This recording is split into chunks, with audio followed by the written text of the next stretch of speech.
What's going on, everyone? Trust the Buzz here. If you're new to the channel, I make Charlotte Hornets content, so if that interests you, make sure you go ahead and hit that subscribe button down below. If you cannot tell by the thumbnail title of this video, in today's video, we're going to be talking about LaMelo Ball's ankle injury history. Now, the reason we're talking about this because right now it's just been a hot topic, especially with LaMelo coming out and saying that he just does not find that ankle braces comfortable, at least the ankle braces that the Charlotte Hornets training staff have kind of presented to him. So we're going to go through his ankle injury history, and I'm going to kind of give my opinions and thoughts because this is something I usually stay away from just because injuries are a tricky thing, but there are some points I see on both sides. However, I feel like one side thinks they're more validated than the other, and I think I want to kind of debunk that in a way. But like I said, there can be truth to both, and I think we need to find that middle ground, but thinking one way or the other is going to get nobody anywhere. So like I said, let's just go ahead and dive into it. So the first time that he had that I know of a ankle injury was on, 10/11/2022. He missed 13 games because of it. And then he came back a little bit after that, a little less than a month after that, and where he played 3 games. He only played 3 games between the previous injury that I just said and this upcoming injury, where he ended up missing 11 games after that. So he came at 3 games before whenever the November 16th, 2022 game was. He played 3 games, and then on that third game, he got injured and ended up missing 11 games because of an ankle. Then he comes back again. Same season, the 2022-2023 season, which to me kind of was a debunked season anyway from the beginning. It just was not a good season simply because of the Miles Bridges situation. And then I will admit that it put the Hornets in kind of a weird position because you don't know what's going on, so you don't really make any trades. So I think after those first 2 injuries, I would have shut him down personally. But LaMelo's a competitor. I think for some reason at that time, we were trying to still be competitive as a team. So I get it. However, I personally, if I could guarantee that I wouldn't get in trouble with the NBA for sitting a player, which it doesn't seem like they're really cracking down on that as they should. I think it's going to be more of a later in the season type of thing as opposed to the beginning of the season. But anyway, he comes back and he plays 19 games straight, looking good. I know I remember that time period pretty well. He came out a little shaky, but then he started to dominate and go back to LaMelo Ball form. And then he got injured again, where he was able, well, not where he was able, but he essentially ended up missing only 3 games. It was kind of like they were taking precautionary. They're like, it doesn't look good. We don't want to, I think this is around the time where they mentioned about rushing back. He said it literally in a maybe it wasn't a post game interview. It might have been a post game. It was some type of interview, like literally either after a game or before the game. But essentially, he was talking about, next guy got to step up. He felt like he had to step up because someone else got injured. Anyway, he misses 3 games, then comes right back in February 2023. So this year, but last season, where he played 14 consecutive games before that, and then he missed the final 19 games of the season. Then his final ankle injury, this most recent one, I read this wrong. He ended up missing 6 games so far this season. As of right now, I do believe he is doing basketball activity, although he's not like going hard, but he is doing some type of basketball activity. So there you go, the LaMelo Ball ankle injury history, the timeline of it.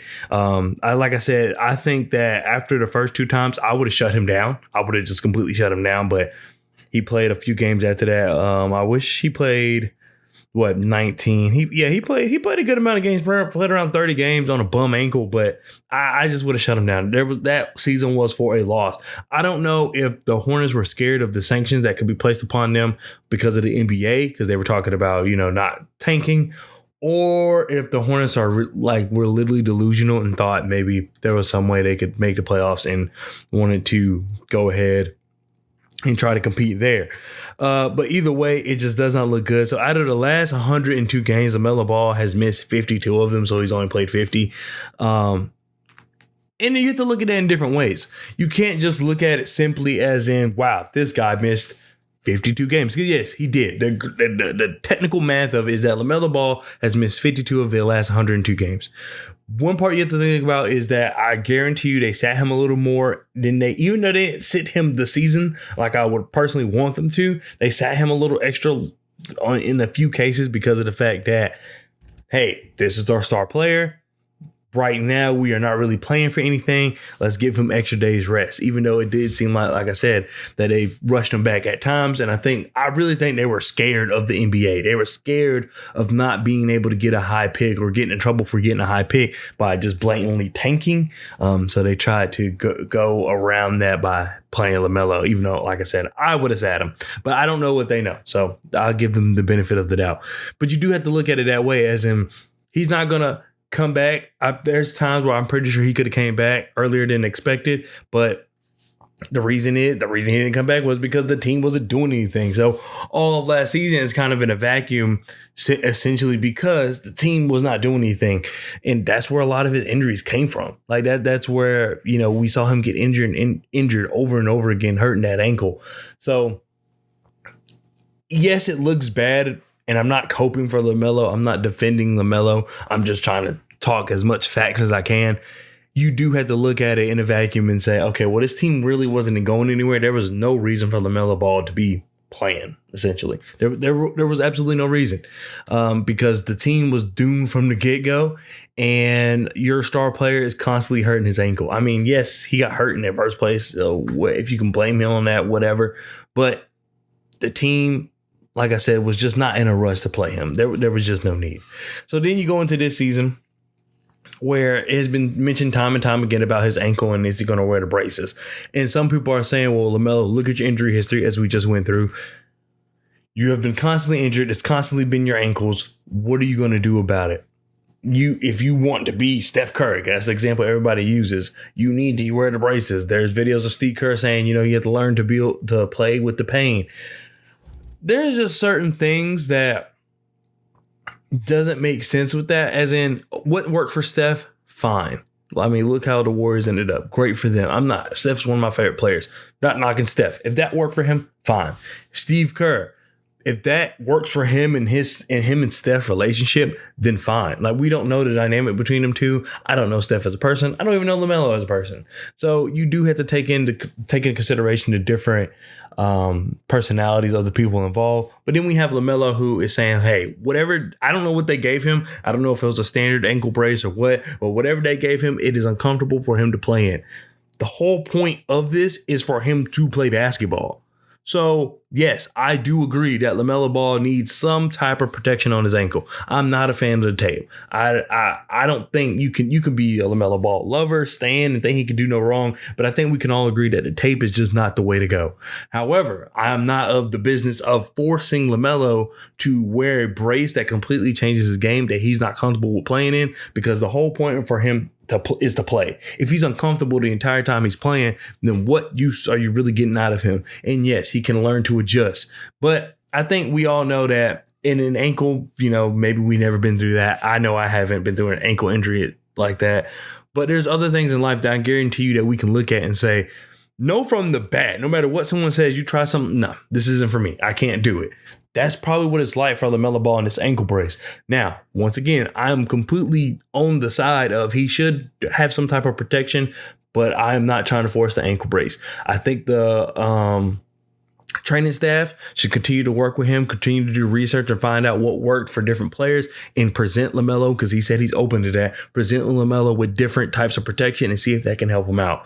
But do not force him to wear something he does not want to wear. LaMelo Ball, on your end, which we've seen an interview with him. I have not heard a word from the training staff, but we've seen an interview from him. It seems as though he's willing to work with the training staff to find some type of protection. So I can give kudos there. And so if you're the training staff, only speaking because I haven't heard your side of the story, your job, and I would hope that you would want to kind of meet him in the middle. So hopefully we can have that relationship work out.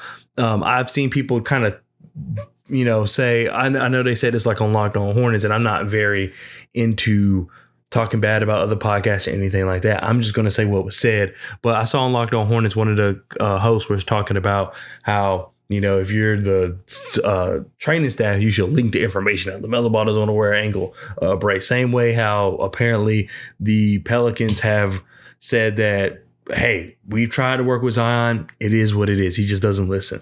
I don't think that's the right route to go either. One, you're trying to keep your job. Leaking information is not a way to keep your job.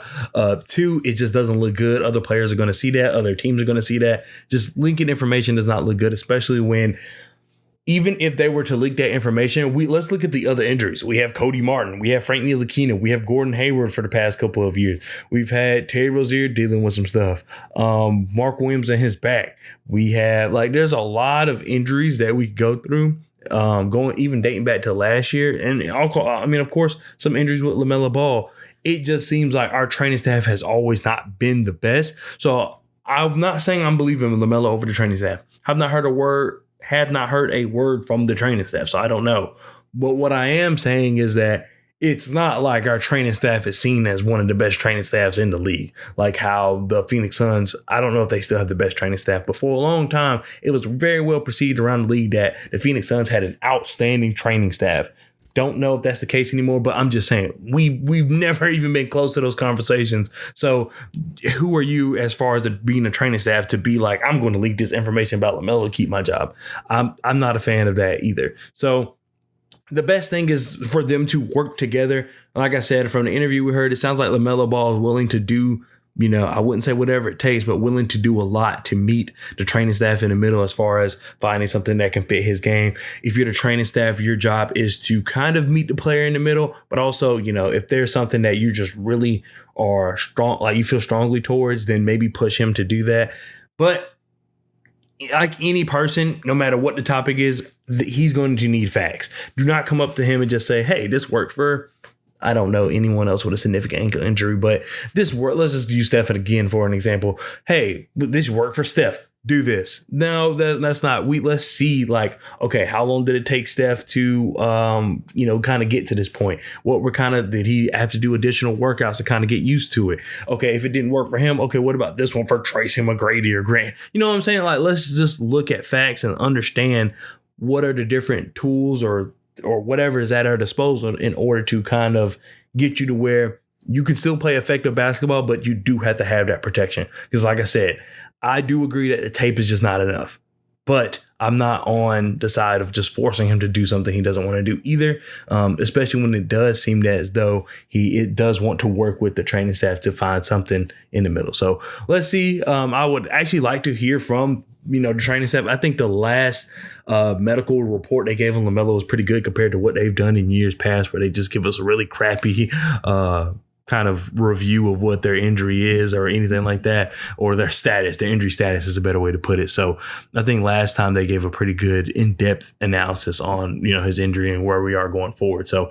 hopefully to see more of that. But like I said, the main thing is the two have to meet in the middle. I've heard from the LaMelo Ball side, and I'm pretty sure the Hornets, that's your star player. They're going to want to meet him in the middle as well. So I'm very eager to see what the solution is. I don't think it's as I don't think it's as much as I'm messing up.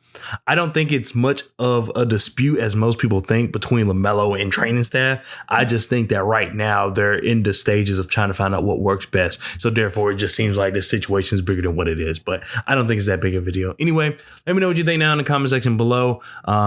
I'm just going to keep doing more videos like this. I keep trying to plan more artistic videos where the editing and all this is nice, but then I just end up not uploading at all. And if you've been an OG of this channel, there was times I used to upload 2-3 times a day. And while I can't promise that, I can promise that I want to provide more content. So you'll get your Heat recap soon. I'm actually doing a podcast, the Trust the Buzz podcast, but I'm featuring a guest that is a fan of the Miami Heat. He's a friend of mine. Don't worry. He's not super one-sided. He's a good basketball guy. He's a good basketball mind. So he's always fun to talk to.